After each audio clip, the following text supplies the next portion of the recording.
हिमाचल सरकार में हमारे स्वास्थ्य एवं सामाजिक न्याय मंत्री कर्नल धनीराम शांडिल जी, हिमाचल सरकार में पूर्व सीपीएस और वर्तमान में अर्की के विधायक सम्मानित श्री संजय रतन जी, संजय अवस्थी जी, हमारे श्री प्रकाश करण जी जो उपाध्यक्ष है राज्य लघु बचत सलाहकार बोर्ड, श्री रघुराज पराशर जी प्रधान ग्राम पंचायत क्यार खनौता, श्रीमती कमलेश पंवर जी उपाध्यक्ष जिला परिषद सोलन, एवं परगना मनौर के सभी बुजुर्ग साहिबान, माताएं, बहनें, युवा साथियों, प्यारे बच्चों, मैं अभी जो पंचायत प्रधान जी या पार्षद साहब इनकी बात सुन रहा था, संजय अवस्थी जी की भी बात को मैंने सुना और ये कह रहे थे कि 40 वर्ष बाद कोई मुख्यमंत्री आज मलौन परगना में आया है।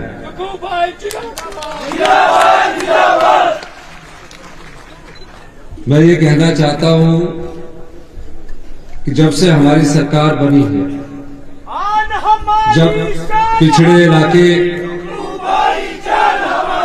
या ट्राइबल के इलाके हैं, मैं हर जगह जाने का प्रयास करता हूं। हमने पहला हिमाचल दिवस स्पीति में मनाया, वो चाइन बॉर्डर के साथ था। मैं गया और मैंने वहां देखा कि किस प्रकार का जीवन यापन हमारे स्पीति के लोग करते हैं। आने के बाद वहां बिजली की क्वालिटी बहुत कम हुआ करती थी। हमने योजना बनाई और हम वहां 2 मेगावाट का सोलर पावर प्रोजेक्ट जो कि 90% बनकर तैयार हो चुका है, वो उन लोगों को समर्पित आने वाले समय में करने जा रहे हैं। मैं डोडरा कुआर गया और अभी हम पिछले कुछ भी गए, मैं और कर्नल धनीराम शांडिल जी, वहां के लोगों से मिला और मुझे आज मलौन में आने का सौभाग्य प्राप्त हुआ कि मैं मलौन में जहां कोई मुख्यमंत्री 40 साल बाद पहली बार यहां आ रहा है, तो मैं मलौन के लोगों से कुछ बातचीत कर सकूं। 2 वर्ष पहले जब हमारी सरकार बनी, सरकार बनने के बाद एक दायित्व आप पर आ जाता है, उस दायित्व का निर्वाह आपको करना होता है। मुख्यमंत्री बनने के बाद एक औपचारिकता होती है कि आप सचिवालय में जाएंगे, अधिकारियों की बैठक में भाग लेंगे और अधिकारी जो होते हैं वो आपको पूरे प्रदेश के बारे में बताते हैं और प्रदेश की आर्थिक हालत के बारे में बताते हैं। जब मैंने आर्थिक हालत देखी तो हिमाचल प्रदेश सरकार के पास 11 दिसंबर को मेरी ओथ होती है और 11 दिसंबर के बाद तकरीबन 13 दिसंबर को जब अधिकारियों की जब इससे बैठक होती है तो कहा कि प्रदेश का खजाना खाली हो चुका है। मैंने कहा ये तो कांग्रेस की सरकार आ गई, अगर भारतीय जनता पार्टी की सरकार आती और जनता उनको दोबारा से चुनकर भेजती तब क्या हालत होते। कहते यही हालत होते जो आज आपके सामने है। तो मैंने उनसे पूछा कि डबल इंजन की सरकार थी, डबल इंजन कहते थे, केंद्र में उनकी सरकार है और राज्य में जयराम ठाकुर जी मुख्यमंत्री थे, तो खजाना कैसे खाली हो गया। उन्होंने कहा 5 वर्ष तक जो जनता की संपदा है, जो आपकी संपदा है, आपके पैसे हैं, जिसके लिए आप 5 साल चुनकर भेजते हैं, उस संपदा को लुटा दिया गया। मैंने उनसे पूछा कैसे लुटी। उन्होंने कहा चुनाव आने थे और मई 2022 से चुनाव जीतने के लिए उन्होंने कई घोषणाएं कर दी और कई ऐसे काम किए जो जनता के हित में नहीं थे। मैंने पूछा कौन कौन से काम किए? कहा 900 संस्थान खोल दिए। 900 संस्थान खोलने के बाद मैंने कहा ठीक है 900 संस्थान खोल दिए, लेकिन क्या नियुक्तियां मिलेगी उस संस्थानों में? युवाओं के लिए जो उन संस्थानों में लगने थे, क्या कोई नौकरियां निकाली है? कहा अभी नौकरियां नहीं निकाली है। तो मैंने कहा ये संस्थान खोले क्यों गए? कहते चुनाव से पहले मुख्यमंत्री जी और उसके मंत्रिमंडल के सदस्य कहते थे अभी नोटिफिकेशन कर दो, हाई स्कूल को सीनियर सेकेंडरी कर दो, प्राइमरी को मिडिल कर दो, 8वीं को 10वीं कर दो, हेल्थ की पीएससी सीएससी कर दो, डॉक्टर की कोई बात नहीं है, 100 बेडेड हॉस्पिटल कर दो या एक्शन ऑफिस बना दो। तो मैंने कहा कि महज नोटिफिकेशन के लिए संस्थान खोले गए। अगर कोई संस्थान खोलना था तो पहले कर्मचारियों की नियुक्ति होनी चाहिए थी। जो युवा रोजगार के लिए के भाग रहे थे उनके लिए टेस्ट निकाले जाने चाहिए थे, पहले उनकी नियुक्ति होनी चाहिए। और कहते हैं 900 संस्थान को आप खोल दोगे, लेकिन यहां आप डॉक्टर उपलब्ध नहीं करवा सकोगे, टीचर उपलब्ध नहीं करवा सकोगे। फिर मैंने और पूछा, कहा कि राजनीतिक लाभ के लिए पानी का बिल माफ कर दो। गरीब आदमी का पानी का बिल माफ करते तो अच्छी बात होती। इनकम टैक्स देने वाले बड़े बड़े होटलों के बिल माफ कर दिए गए। करोड़ों रुपए का उन व्यापारी लोगों को आपने फायदा दे दिया और प्रदेश के खजाने को लुटा दिया। बिजली का बिल माफ कर दो। हमने कहा कि बिजली का बिल भी माफ कर दिया।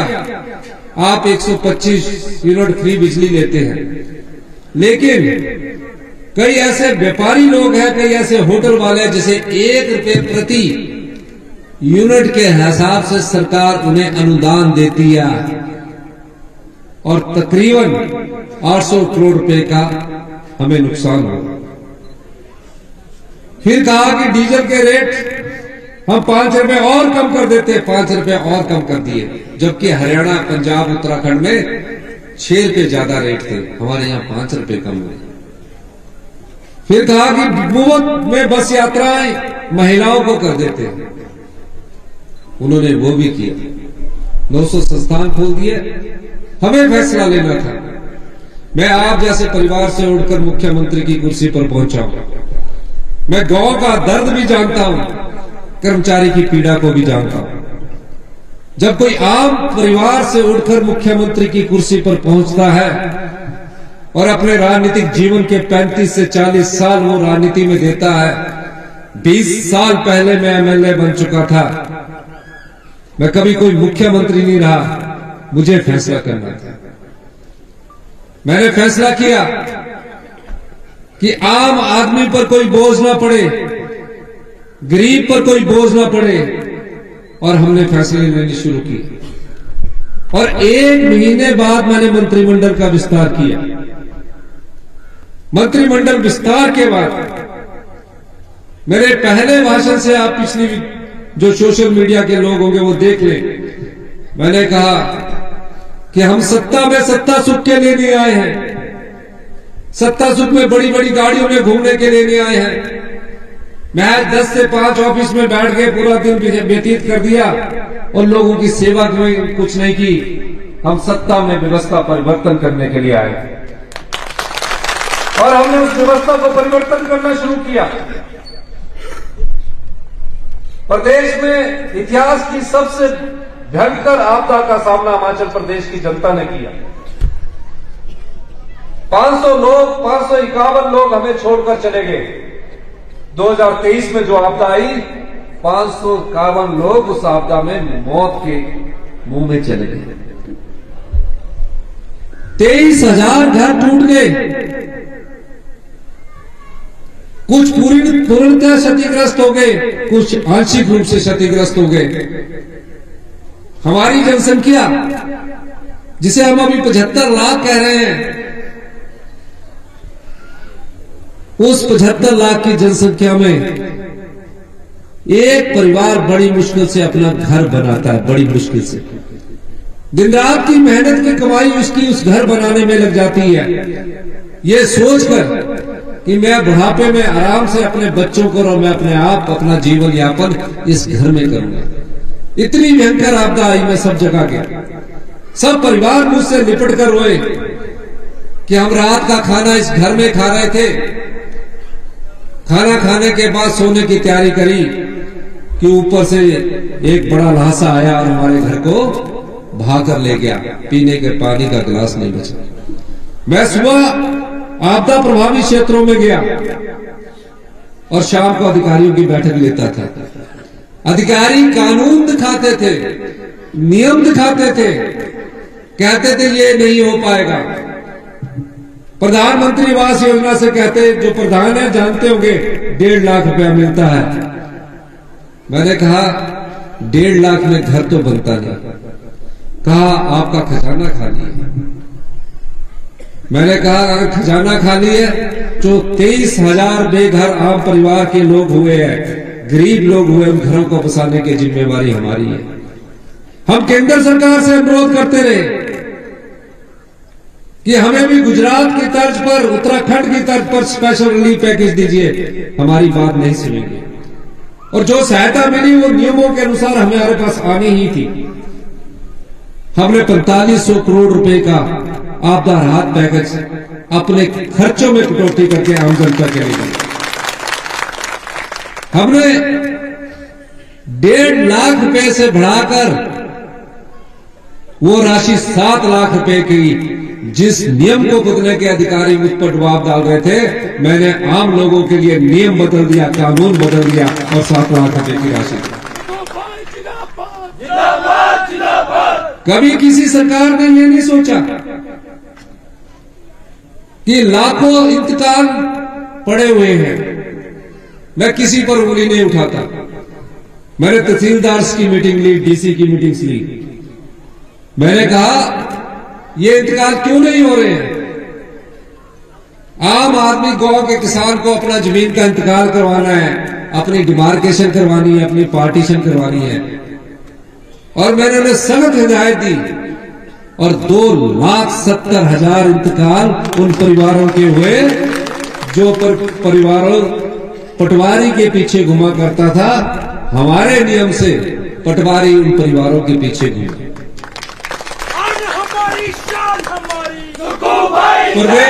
प्रदेश में तकरीबन सरकारी कर्मचारी बहुतायत है। सरकारी कर्मचारी हमेशा मांग करते रहे कि हमारा बुढ़ापे में हमें भी सुरक्षा मिलनी चाहिए। मैं भी एक कर्मचारी और किसान का बेटा हूं। मैं उनकी बात से बिल्कुल सहमत था, लेकिन अगर हमने राजनीतिक लाभ उठाना होता तो हम सरकारी कर्मचारियों को जो हमने ओल्ड पेंशन स्कीम दी है वो 2027 में दे सकते थे, लेकिन हमने राजनीतिक लाभ के लिए उन सरकारी कर्मचारियों को ओल्ड पेंशन स्कीम पहले ही कैबिनेट में दी। ऐसे परिवार थे जिनको सिर्फ 3,000 रुपया पे मिलती थी। बेटे छोड़कर जा रहे थे, जब पता लगा कि हमारे बुजुर्ग को 30,000 रुपया पे मिलती है तो कुछ ना कुछ उन बुजुर्गों की सेवा के लिए बेटे वापिस भी आए। केंद्र सरकार ने क्या किया? जो सरकारी कर्मचारियों का ईपीएफ का अंशदान था और राज्य सरकार के जो अंशदान था, उस 9,000 करोड़ पर आज भी कुंडली मारकर केंद्र सरकार बैठी हुई है। वो पैसा हमारा है, सरकारी कर्मचारियों का, सरकार का है। सरकार क्या है? सरकार आप है, आपकी संपदा का है। हम तो सिर्फ 5 साल के लिए संरक्षक है, जनता ही सरकार होती है। वो भी इन्होंने नहीं दिया, कोई बात नहीं। फिर हमने सोचा कि गांव में रहने वाले व्यक्ति के हाथ में पैसा कैसे पहुंचे, और मैंने ग्रामीण अर्थव्यवस्था को मजबूत करने के लिए पिछले बजट में योजनाओं को बदल डाला। मैंने कहा कि गांव में कोई व्यक्ति अगर खेत में काम करता तो उसके घर में पशु भी होता है। मेरी माताजी आज भी गांव में खेती करती है पर पशु नहीं रखती, क्योंकि वो बुजुर्ग हो गए हैं। सोचते थे कि उनके बेटे आएंगे जमीन बांटेंगे, लेकिन समय नहीं लगता। माँ बाप का समय होता है ना, बुजुर्ग बोलते हैं कि आओ अपनी जमीन जायदाद देख लो, बुजुर्गों के समय की जमीनें हैं। तो माँ बाप जो कृषि से जुड़ा लोग होते हैं उनको अपनी जमीन बहुत प्यारी होती है। तो उनके हाथ में पैसा कैसे पहुंचे? हमने अपनी योजना लाई। जो दूध 32 रुपए लीटर बिकता था, कभी 1 रुपया बढ़ा दिया जाता था, 2 रुपया बढ़ा दिया जाता था, हमने उसमें 15 रुपए की बढ़ोतरी की। आज गाय का दूध सरकार द्वारा 45 रुपए प्रति लीटर के हिसाब से खरीदा जा रहा है, और भैंस का दूध 15 रुपए 55 रुपए लीटर के हिसाब से भी खरीदा जा रहा है। ये मिल्क फेडरेशन के द्वारा खरीद हो रही है। अब जिसके पास पशु होगा वह घर में गोबर भी होगा, कीटे में ले जाएंगे या डल में ले जाएंगे। अब वो गोबर आधारित खेती पर हमें फैसला करना था। हमने फैसला किया, जो भी गोबर से मक्की पैदा करेगा, कोई यूरिया का प्रयोग नहीं करेगा, उससे सरकार 30 रुपए किलो मक्की खरीदेगी। और हिमाचल प्रदेश की सरकार ने 4000 मीट्रिक टन अभी तक मक्की खरीद रही है। और जो गेहूं पैदा करेगा उससे 40 रुपए किलो गेहूं खरीदा जाएगा, ताकि आपके हाथ में पैसा पहुंचे। धीरे धीरे ये योजना आपको लाभ देगी। जब घर में बैठकर आप देखेंगे कि सेब भी बाजार में 40 रुपए किलो बिक रहा है और मक्की भी 40 रुपए किलो सरकार खरीद रही है, आपके हाथ में पैसा है। हमने अभी इसके लिए अभियान चलाया है। यहां भी हम प्राकृतिक खेती से लेकर मैं अधिकारियों को निर्देश दूंगा कि आप भी यहां प्राकृतिक खेती में रजिस्ट्रेशन करवाइए। आपके घर से मक्की लेकर जाएंगे हमारे सरकारी अधिकारी। अभी क्या है, अभी डिपार्टमेंट सब्सिडियां देता है। यही नहीं, गांव में रहने वाले मजदूर के हाथ में पैसा कैसे आए? मनरेगा कांग्रेस पार्टी की सोच से निकली है। उसके main architect doctor Manmohan Singh ji थे, सोनिया गांधी जी की सोच थी। अब मनरेगा में कभी कोई मेरे पास मांग लेकर नहीं आया, मक्की का मूल्य बढ़ाने के लिए कोई मांग लेकर नहीं आया, भैंस और गाय के दूध का मूल्य बढ़ाने के लिए कोई मांग लेकर नहीं आया। मांग लेकर तो सरकारी कर्मचारी आते हैं, हड़ताल करते हैं कि हमारी इस मांग को पूरा करो, या कोई और युवा वर्ग आता है कि हमारी इस मांग को पूरा करो। ये सिर्फ इसलिए मैं जानता हूं कि जो आम परिवार से, कृषक परिवार से निकल कर आता है, उसे गांव के किसान का भी दर्द पता होता है, गांव के आम आदमी की पीड़ा भी पता होती है। और हमने मनरेगा को 240 से बढ़ाकर 300 रुपए किया। आज मनरेगा के तहत जो मजदूर और बहनें लग रही है उनको 300 रुपए असेसमेंट के बाद मिल रहे हैं, क्योंकि 240 में असेसमेंट में कभी 150 रुपया मिलता था, कभी 170 रुपया मिलता था। हमने उसको बढ़ाया। और आने वाले समय में हम गांव के लोगों की आर्थिक स्थिति को मजबूत करना चाहते हैं। हमारा बजट में जनता की अदालत में यह भी रखना चाहता हूं, जिसकी जानकारी आप नहीं रखते हैं, आप बजट जरूर पढ़े करें। ऐसी हालत पिछली भारतीय जनता पार्टी की सरकार ने कर दी कि जो गवर्नमेंट स्कूल में पढ़ने वाले जो बच्चे हैं, मैं खुद गवर्नमेंट स्कूल में पढ़ा हूं, 8वीं तक हमको तो टाट ही मिलती थी। बेंच जो मिलते थे 9th और 10th क्लास में मिलते थे, जो हमारे समय के याद रखते होंगे। आज शिक्षा के स्तर में हमारी इतनी अधिक गिरावट आ गई है। क्यों आई है? जब कोई शासक संवेदनशील नहीं होता है, जब कोई पार्टी गरीब के दर्द को बांटना नहीं चाहती, तब ये हालत आती है। पिछली भारतीय जनता पार्टी की सरकार ने सोशल मीडिया के द्वारा राजनीति बहुत की है, लेकिन गुणात्मक शिक्षा में कोई सुधार नहीं किया। क्या हालत कर दी शिक्षा के स्तर की? गांव के स्कूल में पढ़ने वाला 5वीं का बच्चा दूसरी की किताब नहीं पढ़ पा रहा है। मैं शिक्षकों को दोष नहीं देता, लेकिन क्यों हुआ ऐसी हालत? गुणात्मक शिक्षा में जो बोलते थे हम, पूरे हिंदुस्तान में गुणात्मक शिक्षा में 21वें स्थान पर हम पहुंच गए। बच्चों की सरकारी स्कूल से संख्या कम हो रही है, हम उसमें बदलाव करने जा रहे हैं। हमने बदलाव किया और पहली कक्षा से इंग्लिश मीडियम की शुरुआत इस एकेडमिक सेशन से हमने की। यही नहीं, हम Rajiv Gandhi day boarding school बना रहे हैं। स्कूल तो बना दिए गए, पर आधी बिल्डिंग खड़ी है, आधी पूरी नहीं हुई। हम तकरीबन अगले स्कूल बिल्डिंग की कंस्ट्रक्शन के लिए आने वाले समय में, अगले 3 वर्षों में 600 करोड़ के करीब हम खर्च करने जा रहे हैं। उसके लिए मैं बजट का प्रावधान करने जा रहा हूं। हम Rajiv Gandhi day boarding school बनाएंगे, जहां दिन में बच्चा खेलेगा, खाना भी वहीं खाएगा, खेलने के बाद शाम को अपने परिवार में अपने घर के पास जाएगा। पूरी खेलने की सुविधा उसको मिलेगी, पूरे टीचर वहां मिलेंगे, पूरे साइंस के टीचर हमारे वहां मिलेंगे। आज स्कूल तो खोल दिया, टीचर ही नहीं है। हमने एक नीतिगत फैसला लिया कि अगले 2 साल तक, जब तक टीचरों की भर्ती नहीं होती है, कोई रिटायर्ड टीचर अगर उस स्कूल में दोबारा पढ़ाना चाहता है तो पढ़ा सकता है। उसको पर पीरियड के हिसाब से हमारी सरकार पैसा देगी। हम उससे भी यही कहेंगे, उसको भी समाज को वापिस कुछ करना है, पर उसकी मेहनत का भी हम उसको पैसा देंगे। वो टीचर की पॉलिसी हम अभी लेके आए हैं, सिर्फ 2 साल के लिए पॉलिसी है। तब तक हम सभी शिक्षकों के पद भर देंगे। हेल्थ में क्या हाल है, ये मैं आपको इसलिए बताता हूं। हेल्थ क्या क्या है, मैं यहां 100 बेड का हॉस्पिटल खोल देता हूं, ना एक्सरे होगा अगले 10 साल तक, ना मशीन होगी। पेशेंट सोचेगा कि मैं ठीक हो रहा हूं पेन किलर खा के, वो ठीक नहीं हो रहा, उसकी बीमारी बढ़ती जा रही है।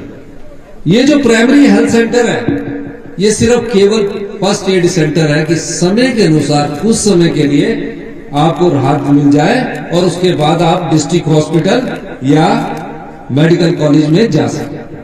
मेडिकल कॉलेजों का क्या हालत है, एक बेड पर 2-2 पेशेंट मिलते हैं। यहां से ट्रांसफर होकर जाते हैं आप एम्स में पहुंच गए या आईजीएमसी पहुंच गए, फिर चंडीगढ़ पहुंच गए, फिर दिल्ली पहुंच गए, धक्के खाते रहते। कितना पैसा आपका इस बीमारी में लुटा दिया जाता है। क्यों? क्योंकि हमारे हेल्थ इंस्टीट्यूशन भी ठीक नहीं है। कोई संस्थान खोलना किसी मुख्यमंत्री के लिए कोई बड़ी बात नहीं होती, लेकिन उस संस्थान में आपको सही इलाज ना मिले, सही शिक्षा ना मिले, उस चीज का आपको फायदा क्या है? इसलिए हम थोड़े फैसले सख्त कर रहे हैं। सख्त फैसले का मतलब यह नहीं है कि आम आदमी पर उसका प्रभाव होगा। फैसले वो किए जा रहे हैं जहां भ्रष्टाचार के चोर दरवाजों से जनता की संपदा को लुटा दिया जाता है। हम आपकी संपदा के संरक्षक हैं। हमने 1 साल में भ्रष्टाचार के चोर दरवाजे बंद करके 2200 करोड़ रुपया जो लुटा दिया जाता था, उसका बचाव हमने किया, हमारी सरकार ने किया। मैं आपको एक ही उदाहरण देना चाहता हूं कैसे लुटाते हैं आपकी संपदा। आपको नहीं ज्ञान होगा, आप सिर्फ मांग करते क्योंकि आम आदमी को कुछ नहीं लेना। शराब के ठेकों की नीलामी से हमें 600 करोड़ रुपए आया। भारतीय जनता पार्टी ने क्या किया, शराब के ठेकों को रिन्यू कर दिया।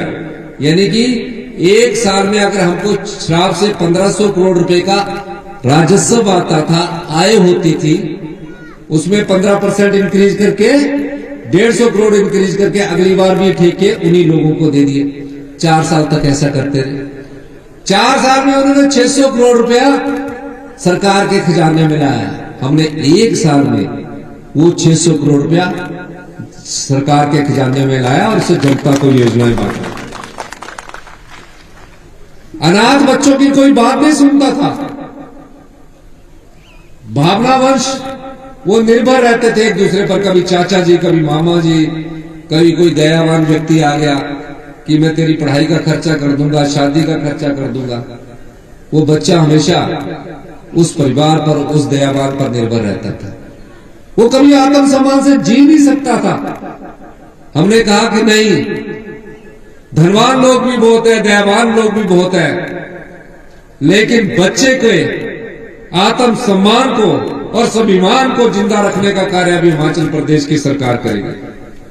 जो बच्चा अपनी मां को खो चुका, अपने पिता को खो चुका, बालिका आश्रम में रह रहा है या अनाथ आश्रम में रह रहा है या अपने चाचा या मामा के पास रह रहा है, उसको स्वाभिमान और आत्मसम्मान की जिंदगी जीने का अधिकार है। हिमाचल प्रदेश की संपदा में उसका भी एक हक बनता है। हमने उस हक के लिए देश में पहला ऐसा कानून बनाया जहां जो बच्चा अपनी मां को खो चुका है, अपने पिता को खो चुका है, उसे चिल्ड्रन ऑफ द स्टेट का दर्जा दिया। यानी सरकार ही माता है, सरकार ही मित्र पिता है। 27 साल की उम्र तक सरकार उसका ख्याल रखेगी। और जब बच्चा पैदा हो जाएगा, माँ बाप खो गए, 1 महीने का बच्चा भी होगा, उसके लिए एक नर्स हिमाचल प्रदेश की सरकार उसे उपलब्ध करवाएगी। और हर महीने उसके अकाउंट में पैसे जाएंगे। 18 साल बाद हर महीने उसको 4,000 रुपया पॉकेट मनी मिलेगी। हर महीने 4 साल की 48,000, 27 साल तक मिलती रहेगी। अगर घर बनाना चाहता है, 3 लाख रुपया घर बनाने के लिए मिलेंगे। व्यापार करना चाहता है, 2 लाख रुपया घर बनाने के लिए मिलेंगे। और पढ़ाई डॉक्टर की, इंजीनियरिंग की, नर्सिंग की, पॉलिटेक्निकल की, ITI की पूरी फीस का खर्चा हिमाचल प्रदेश की सरकार देगी। अगर हॉस्टल का भी खर्चा हिमाचल प्रदेश की सरकार देगी। ऐसे 6,000 बच्चों को हिमाचल प्रदेश की सरकार ही माता है, सरकार ही पिता का दर्जा देगी। आज अब वो अपनी पढ़ाई पूरी कर रहे हैं। उन्होंने कभी मांग नहीं की। इसके अलावा कई बहनें हमारी विधवा हो चुकी है। और किसी के पति की अचानक मृत्यु हो जाए, घर पर आपदा आ जाती है। बच्चे पढ़ने लिखने में अच्छे, कोई डॉक्टर बनना चाहता है, कोई इंजीनियर बनना चाहता है, कोई डॉक्टर बन चुका है। डॉक्टर की फीस 1.5 लाख रुपया है, उसके हॉस्टल की फीस 75,000 है। किसी के घर में अचानक एक परिवार में उसका पति उसको छोड़कर चला जाए, बच्चा डॉक्टर बन रहा है, तो फीस कहां से देगी? हमारी सरकार ने 23,000 ऐसे बच्चों की शिक्षा का पूरा हॉस्टल का खर्च और पूरी पढ़ाई का खर्च उन विधवा बहनों का उठाने के लिए एक नीति लाई है, जिसका लाभ अब हमारी इंदिरा गांधी मुख्यमंत्री सुख शिक्षा योजना के तहत उन 23,000 बच्चों को मिलना शुरू हो चुका है। ये पैसा आपका है जो हमने बचाया है। जो लोग विधवा, कोई बहन जिसके पास घर नहीं है, मुख्यमंत्री एकल नारी है, शादी नहीं की है, पति छोड़कर चला गया है, घर नहीं है, और जिसकी आय 3 लाख रुपए से कम है, उसको हिमाचल प्रदेश की सरकार 3 लाख रुपया घर बनाने के लिए देगी। ये सब योजनाएं आपसे संबंधित है। इस योजनाओं का लाभ उठा सकते हैं, क्योंकि जो पैसा हम आपकी संपदा का बचा रहे हैं वो आपको बांट रहे हैं। जब अधिकारियों से मेरी बैठक हुई, मैंने कहा कि जो मैं चोर दरवाजे बंद करूंगा, मैं आम जनता और गरीब आदमी को बांटूंगा। और आज मुझे खुशी है कि अनाथ बच्चों के लिए योजना लेकर आए, विधवाओं के बच्चों के लिए हम योजना लेकर आए, विधवाओं के घर बनाने के लिए हम योजना लेकर आए, और मनरेगा के मजदूरों को हम 60 रुपए की बढ़ोतरी करके, ऐतिहासिक बढ़ोतरी की है। आज 300 रुपए प्रति व्यक्ति की दिहाड़ी मिल रही है। युवाओं को रोजगार के अवसर कैसे मिले? 5 साल में जयराम ठाकुर जी की सरकार ने 20,000 नौकरियां दी। अधिकांश नौकरियां हाई कोर्ट में फंस गई। हमने 2 साल में सरकारी क्षेत्र में विभिन्न विभागों में 31,000 नौकरियां निकाली। कई योजनाओं को हम बदलाव कर रहे हैं। इसलिए हम बार बार कहते हैं कि व्यवस्था परिवर्तन से हम आत्मनिर्भर हिमाचल बनाना चाहते हैं। और हमने कहा नहीं है, करके भी दिखाएंगे, और निश्चित तौर पर करके दिखाएंगे। चुनौतियां भी बहुत होती है। हमारी सरकार को गिराने का प्रयास किया गया। आप लोगों की सरकार है जिसके मन में आपके लिए पीड़ा है, आपके लिए दिल में और दिमाग में योजनाएं हैं। 6 विधायक हमको छोड़कर चले गए, हम माइनॉरिटी में आ गए। जयराम ठाकुर जी कह रहे थे इस सरकार को भगवान भी नहीं बचा सकते। उसी भगवान ने हमारी सरकार को भी बचाया, प्रदेश की जनता ने भी हमारी सरकार को बचाया और देवी देवताओं के आशीर्वाद से आज हमारी सरकार बची है और आप लोगों के लिए योजना लेकर आ रही है। ये बात इसलिए कहना चाहता हूं, पैसे के दम से जो पार्टी सरकार गिराने की कोशिश करती है वो जनता की भावनाओं की कभी कदर नहीं करती, क्योंकि उन्हें सत्ता चाहिए और वो सत्ता जो पैसे के धन पर खरीदी जाए वो कभी भी सच्ची सत्ता नहीं हो सकती, वो सेवा की सत्ता नहीं हो सकती, वो आम आदमी के लिए सेवा का भावना उनके मन में नहीं हो सकता। फिर भी जनता ने हमें दोबारा चुनकर 6 सीटें दी, हम दोबारा 40 पर पहुंचे हैं। मैं इस बात को इसलिए कहता हूं कि आपने हमें दोबारा आशीर्वाद दिया है और हम दावे के साथ कह सकते हैं 2027 में भ्रष्टाचार के चोर दरवाजों को हम बंद करेंगे, जनता की संपदा को लूटने नहीं देंगे, ना लुटाने देंगे। जनता की संपदा को हम जनता में बांटेंगे, ये मैं कहना चाहता हूं। 2027 में हिमाचल प्रदेश आत्मनिर्भर बनेगा और 2032 में हिमाचल प्रदेश हिंदुस्तान का सबसे समृद्धशाली और अमीर राज्य होगा, जहां हर स्कूल में पूरे टीचर होंगे, हर स्वास्थ्य संस्थान में डॉक्टर होंगे और हम हेल्थ इंस्टीट्यूशन और एजुकेशन को वर्ल्ड क्लास बनाने की दिशा में आगे बढ़ रहे हैं। काम शुरू हो चुका है। अब कोई चीज जो सोची जाती है उसको धरातल पे उतारने में कुछ समय लगता है। 2-3 साल बाद देखना आप कि हमारे मेडिकल कॉलेज हॉस्पिटल कितने अच्छे होंगे। हमने उसमें योजना लगा दी है, अभी हमारा टेंडर प्रोसेस चल रहा है। मेडिकल टेक्नोलॉजी में हम world class medical technology IGMC Tanda और अपने हमीरपुर और नेर चौक में लाने जा रहे हैं। एम्स के बराबर और उससे उच्च स्तर के हम मेडिकल कॉलेज में अपना पैसा खर्च कर रहे हैं। पर ये पैसा कहां से आएगा? हमें कुछ चीजों को सोचना है। हर चीज फ्री में लेकर आप अच्छी क्वालिटी नहीं पा सकते। आज आपका जो क्वालिटी हेल्थ सिस्टम है वो बिल्कुल चरमरा गया है। पीने के पानी की स्वच्छ जल भी उपलब्ध सही ढंग से हम आपको दे नहीं पा रहे। इसलिए इन चीजों के लिए पैसे की जरूरत है। इसीलिए मैंने कहा कि गांव में रहने वाला जो व्यक्ति है, मेरी उन सब से अनुरोध है कि कम से कम आप जितना पानी पी लीजिए, नलका लगा लीजिए, लेकिन कम से कम शुद्ध जल के लिए आपको कुछ ना कुछ धन देना जरूरी चाहिए। कोई मीटर फ्री में अगर आप हर चीज पाओगे तो आप अपने सेहत से भी खिलवाड़ कर रहे हैं। सरकारें आती है, सरकारें जाती है, 5 साल के लिए आप चुनकर भेजते हो, लेकिन हमें अच्छी क्वालिटी की पानी चाहिए, अच्छी क्वालिटी का फूड चाहिए, अच्छी क्वालिटी की एजुकेशन चाहिए, अच्छी क्वालिटी का हमारे को हेल्थ सेक्टर चाहिए। जो दे सकता है उसे हम देंगे, उससे हम लेंगे। जो दे सकता है उससे हम लेंगे, और जो गरीब है, जो दे नहीं सकता, उसको ऊपर उठाने का कार्य भी हमारी सरकार का है। अब बड़े बड़े इनकम टैक्स पेइंग से हम बोले कि आपसे पानी का बिल नहीं लेंगे, बिजली का बिल नहीं लेंगे, ये गलत है।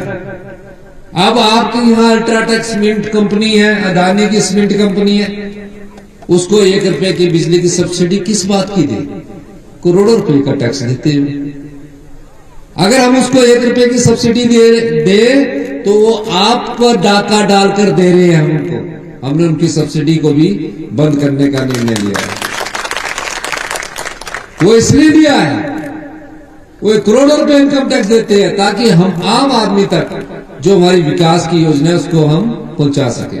अंत में मैं यही कहना चाहूंगा कि जयनगर लोहारघाट में अवस्थी जी ने कहा है कि यहां सब तहसील होनी चाहिए, पर पॉपुलेशन है नहीं यहां इतनी है,